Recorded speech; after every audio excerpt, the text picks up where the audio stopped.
You know, I'm Challenger, I have no life, and I'm Asian, so I probably can get rank 1.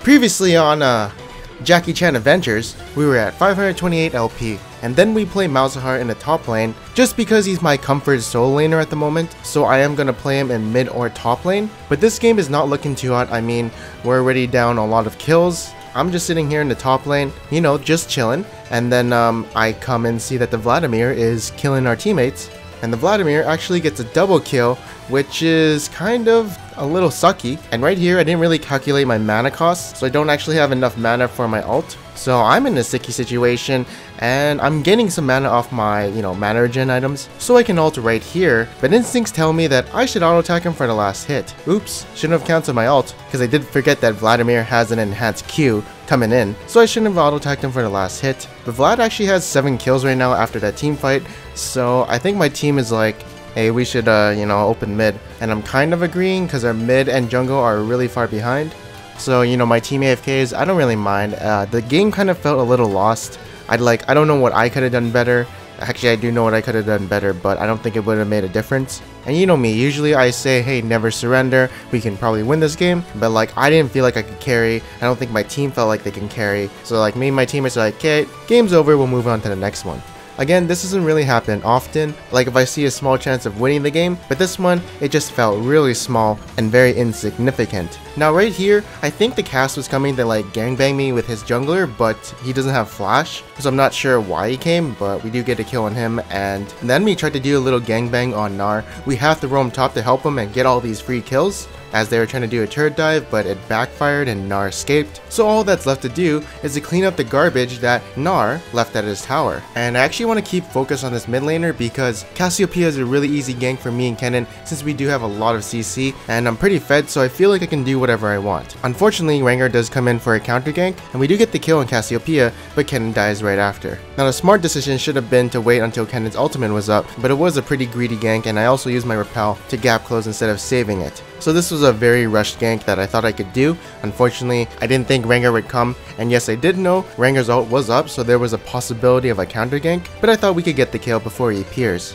Now, despite Rengar being low, I have to be a little careful, so I think he's gonna all in me right now, and that's why I threw the cocoon, and I have to repel his Q because I don't want him getting stacks where he might kill me, and now since I see some of his abilities are down, I can go in. Now we just killed a bunch of people in the bot lane, but my bot lane is pretty low, so I just want to kill this tower, but I know Rengar is coming, so what I have to do right here is to repel when I see him leap at me. Now I'm just waiting for reinforcements, and Jhin actually stayed, so now we can turn on him, and we do force out a flash out of him, so Elise is kind of a good counter to Rengar in a sense.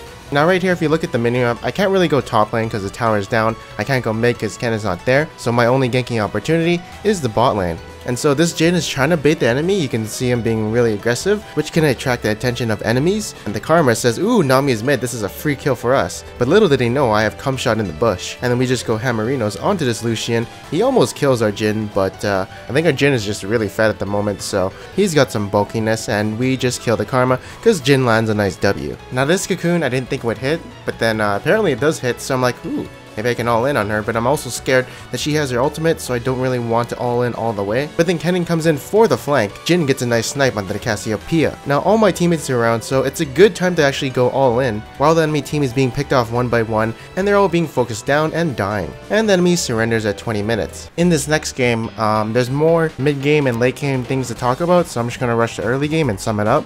It was kind of back and forth, but the enemy team eventually got ahead, and the enemy team comp is very squishy, doesn't really have a front line. They're all kind of like kite and poke and disengage, and our team comp is really good for rushing in since we do have a Kennen and Rek'Sai for the front line to initiate. So we just need a really good initiation onto an enemy team, and we can definitely win these team fights even if we're a little behind. I also rushed a Locket because I felt like my team needed the magic resist ASAP because the enemy team had a lot of magic damage, and you can see here that we got a really nice team fight onto an enemy team. So what we want to do is Baron, and we can definitely do it since it's a 5v2 and everyone has to come. The Kennen went for a pick on Ezreal for whatever reason, and dies, so now it's a 4v2. And then we start doing Baron because, you know, we have a really good advantage. And now we have to burn in because Ezreal's poking us and Morgana is coming to the side, but she gets a really nice flash R. So now we're in a sticky pickle, and Ryze goes off to fight the Ezreal, which he can easily get kited by, and all I want to do is burn the Baron. Unfortunately, it gets very low, but I just don't have enough damage to take it down, and there's a bunch of things that could have went better in this fight, or, you know, Kennen not just getting picked off, and this would have been an easy Baron. The call was right because we had enough damage to take it down, but the focus was spread out and no one knew what they should be doing. But since the enemy jungler was down, we should have focused the Baron. You know, some people died, but at least we would get the Baron. But yeah, the enemy team gets a really nice push onto our team.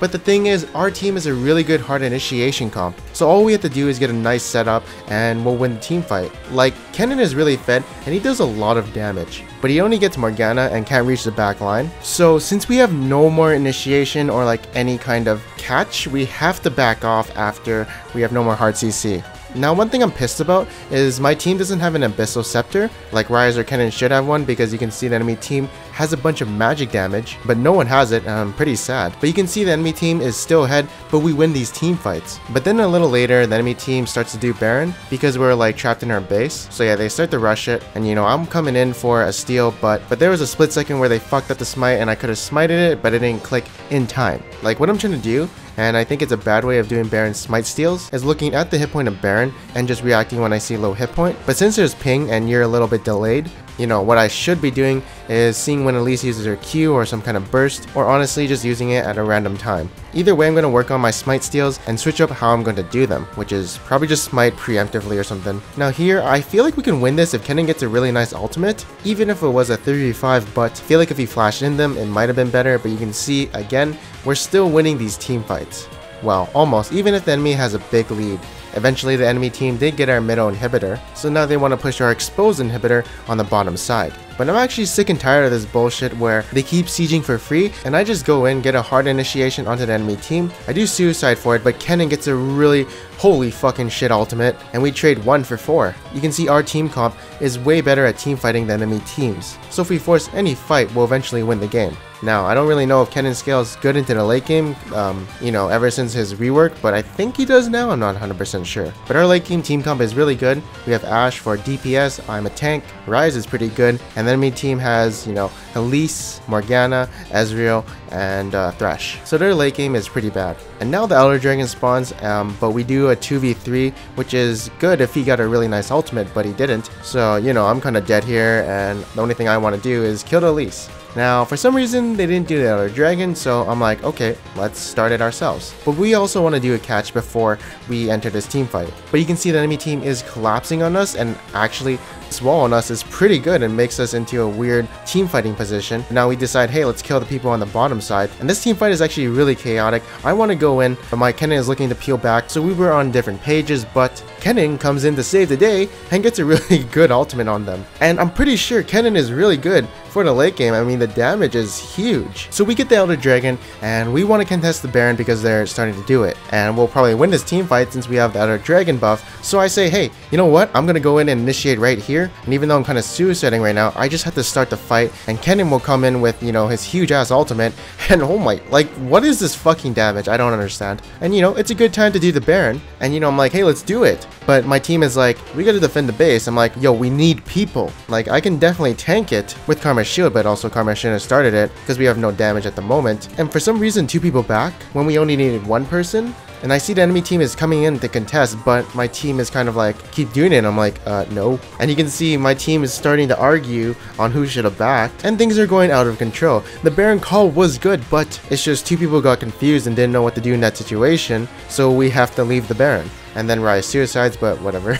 But in their little argument, Kennen should have stayed. It didn't really matter who actually stayed, but Kennen backed last, so, you know, he should have been the one to stay. But technically, it should have been Ryze because he has more damage. And also, you know, Karma touched the Baron before we had the DPS, which doesn't matter too much, but I'm just going to say that you should never do that because you'll be taking unnecessary damage when you don't have your DPS at the moment. So never start Baron until all your damage sources are around. Now, I was fucking pissed off because, you know, I don't know what the fuck my team was doing. And and we could win 5v5s. But also, I'll be honest here, everyone on my team was like, oh my fucking god, this is my fault. Like the Ashe said, hey, I'm sorry, you know, this game was kind of my bad because I fucked up in lane. The Ryze is like, yeah, that was my bad, I threw. And you know, these people admit their mistakes, so these people are eventually going to get better since they, you know, realize this. And that's really good to see, you know. They're not blaming others, they're blaming themselves. I blame myself for a lot of mistakes I make. People call me bad. I point out other people's mistakes, and then people say I blame others for my mistakes. So in this situation, I can't win at all. But anyways, in this next game, we'll be playing Leona because apparently she is secret OP and like she got a big win rate spike in this patch. I don't really know why, but I'm just going to be playing her. And look at the damage on Lulu just from me and Lucian. Holy shit, that actually surprised me on how we could burst her that easily. But you know what they say, Pants in his off-row always feeds, otherwise it's not a Pants or a Dragon game. But like every game where he feeds, he always gets carried by his team. Like, look at this wombo combo from our mid lane and top lane.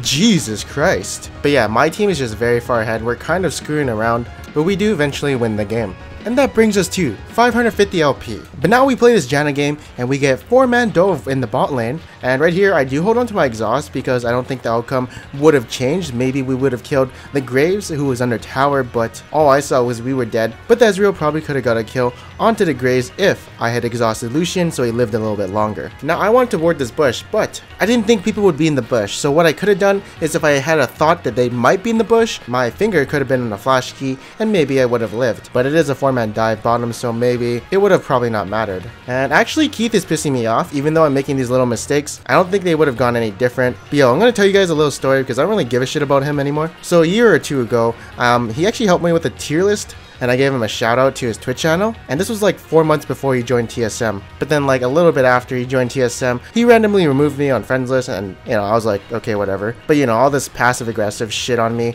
in this game was actually pissing me off. You know, I used to talk to him before he had a substitute position at TSM. But yeah, he's just being a little, you know, passive aggressive, and well, fuck this kid, he can suck my dick. Although I will say I was playing a little meh. But you know, someone being passive aggressive pisses me off. Rabble into the next game. We'll be finally playing that game with Graves, Ghostsmite, and a few other people you probably know. Now you're probably wondering, why did you take Ghost on Graves? Did you like misclick or something, you boosted animal? And the answer is no. I took it because Calitrolls took it and I was like, hey, that sounds kind of fun. I mean, he was kind of trolling and I was too because it's not the meta thing to do. But I have tried Ghost Graves before, and like I do know how to utilize Ghost, as usually if I pop Ghost somewhere, the enemy will pop their flash, although not having flash will restrict me from doing some flashy outplay, but it doesn't really matter as long as I use Ghost for chasing people down and team fights. Like, I'm kind of used to Ghost since I've been playing a lot of Hecarim, but I would not recommend it on someone like Rek'Sai because Rek'Sai needs the flash W combo to initiate, while Graves is more like a bruiser, right? He's not an initiator, he can just chase people down and just be super OP. But yeah, it was kind of trolling, but I will say that I really like it on him, and fuck flash on him, I really like it. And you'll see in the upcoming episodes where I take Ghost. So I think I should have used Ghost right here, but I didn't know if they had a ward on me to see if I was coming, so I kind of want to surprise them. And then I pop it here because I thought we needed some movement speed to chase down this Eve, but apparently it was not needed. But the thing is, I'm not really punished a lot for using it. Although in this situation right here where my team is getting caught, maybe Flash would have been better as I could have flashed Riven Q, but I think I would have been chased down by Sivir's ultimate and Riven's gap closing efficiency. Right here, I noticed my mid laner is getting ganked by a Blitzcrank. Now 2v2 scenario comes up. Can we win this? Of course we can. Now I'm kind of holding on to my ult because I don't think I need to use it here, but once I see she's coming in for Darshan, I definitely have to use it there because she might kill him. Now this situation right here, I have to be a little careful because I know Lissandra is teleporting in, and I'm kind of cut off so I can't really dive in, and I have to avoid the Lissandra. So I don't want to get ulted here, so I use my ultimate immediately for the knockback, just in case she entombs me, which I don't want to happen. And she gets a nice ultimate here, but I feel like I have a lot of resist coming from my E, so I feel like I can still keep killing her, but I only had 2 stacks, so I wasn't that tanky, and then Eve sneaks up behind my asshole and kills me. Luckily, she suicides into my team, and we trade 2 for 4.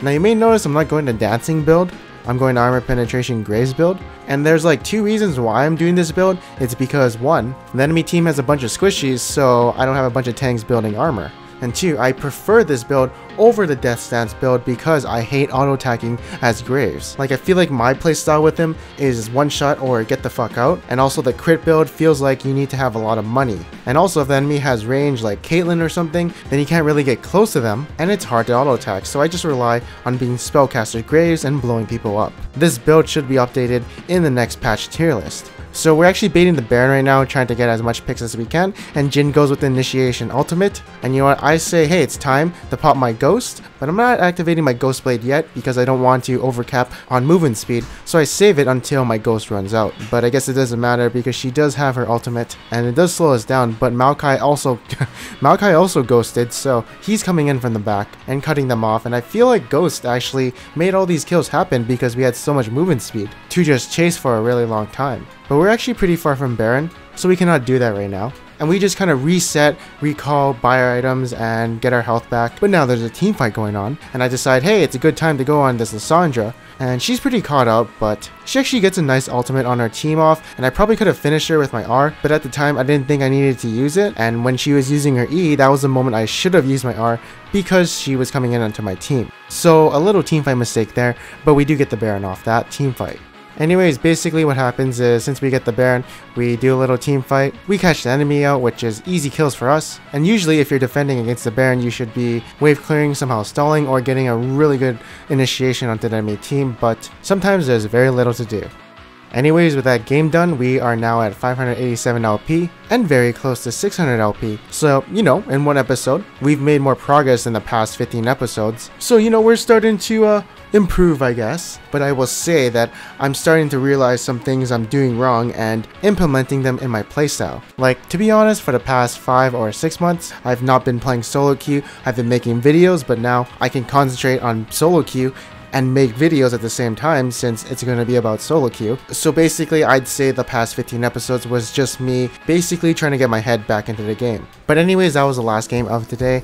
I hope you guys enjoyed it, but on the next episode of Dragon Ball Z Red Mercy talks to me while I'm in game. I'm just kidding, I don't really know how to preview this next episode, but I'll figure out some way of having a clickbait thumbnail or something. So be sure to watch that episode. And if you guys did like this episode, make sure to leave a like. And if you didn't, make sure to subscribe. Anyways, I am Panzer Dragon, and I'll see you guys next time.